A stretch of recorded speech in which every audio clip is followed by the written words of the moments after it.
Bidadi township ಜಟಾಪಟಿ ಯಾಕೋ ಮುಗಿಯೋ ಲಕ್ಷಣಗಳು ಕಾಣಿಸ್ತಾ ಇಲ್ಲ. ಇಷ್ಟು ದಿನ ಹೋರಾಟ ಪ್ರತಿಭಟನೆಗೆ ಮಾತ್ರ ಸೀಮಿತವಾಗಿತ್ತು. ಆದರೆ ಈಗ ಮಹಿಳೆಯರು ಕೈಗೆ ಪೊರಕೆ ತಗೊಂಡಿದ್ದಾರೆ.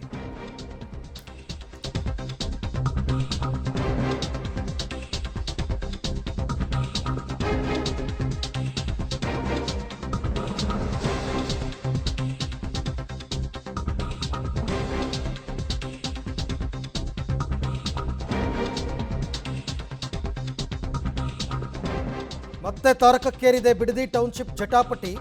ರೈತರ ವಿರೋಧದ ನಡುವೆನೂ ಇವತ್ತು ಜಿಬಿಡಿಎ ಅಧಿಕಾರಿಗಳು ಸರ್ವೆಗೆ ಅಂತ ಬಂದಿದ್ರು. ಬಿಡದಿಯ ಮಂಡಲಹಳ್ಳಿಯಲ್ಲಿ ಇವ್ರನ್ನ ನೋಡ್ಬಿಟ್ಟು ಏಕಾಏಕಿ ಸಿಡಿದೆದ್ದಿದ್ದಾರೆ ಪ್ರತಿಭಟನಾಕಾರರು. ಅಧಿಕಾರಿಗಳಿಗೆ ಪೊರಕೆ ಸೇವೆ ಮಾಡಿದ್ದಾರೆ ಮಹಿಳೆಯರು.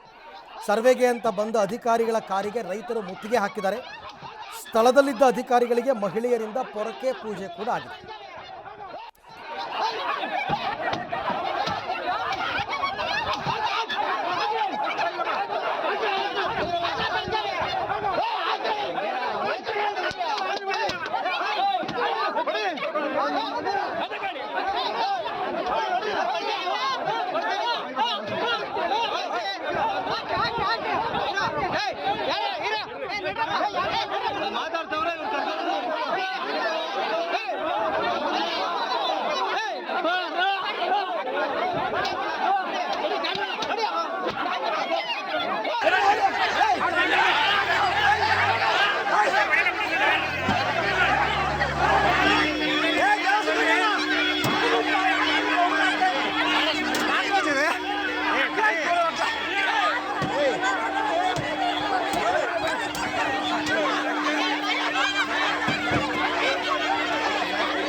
ಇಷ್ಟೆಲ್ಲ ವಿರೋಧ ಇದ್ದರೂ ಕೂಡ ಟೌನ್ಶಿಪ್ ಮಾಡಲೇಬೇಕು ಅಂತ ಸರ್ಕಾರ ಹೊರಟಿದೆ.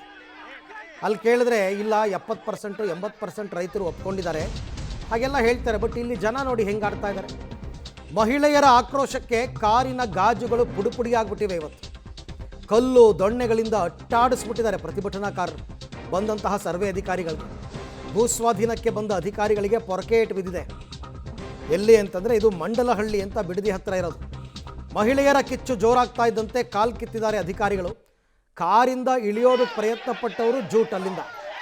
ಮತ್ತು ಇಷ್ಟು ಜನ ಪ್ರತಿಭಟನಾಕಾರರ ಮಧ್ಯೆ ನೀವು 1 ಕಾರ್ 2 ಕಾರ್ 3 ಕಾರಲ್ಲಿ ಬಂದರೆ ಪಾಪ ಅವ್ರು ತಾನೇ ಏನು ಅಂತ ಮಾಡ್ತಾರೆ.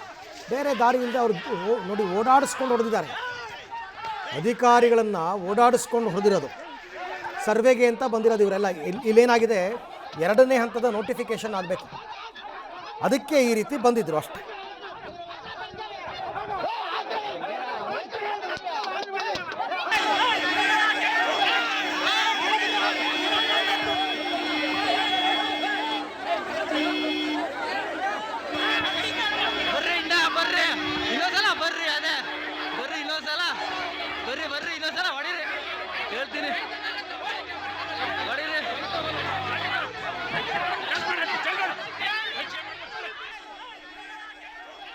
ಹಾಗಾಗಿ ಈಗ ಮಂಡಲಹಳ್ಳಿ ಬಳಿ ಪ್ರತಿಭಟನಾಕಾರರೇನಿದ್ರು ಸರ್ವೆ ಅಧಿಕಾರಿಗಳು ನೋಡ್ತಾ ಇದ್ದಂಗೆ ಅವರಿಗೆ ಇಷ್ಟು ದಿನ 400-500 ದಿನ ಹೋರಾಟ ಮಾಡಿದಾರಲ್ಲ, ಸಿಟ್ಟೆಲ್ಲ ನೆತ್ತಿಗೇರಿ ಈ ರೀತಿ ಮಾಡಿದ್ದಾರೆ.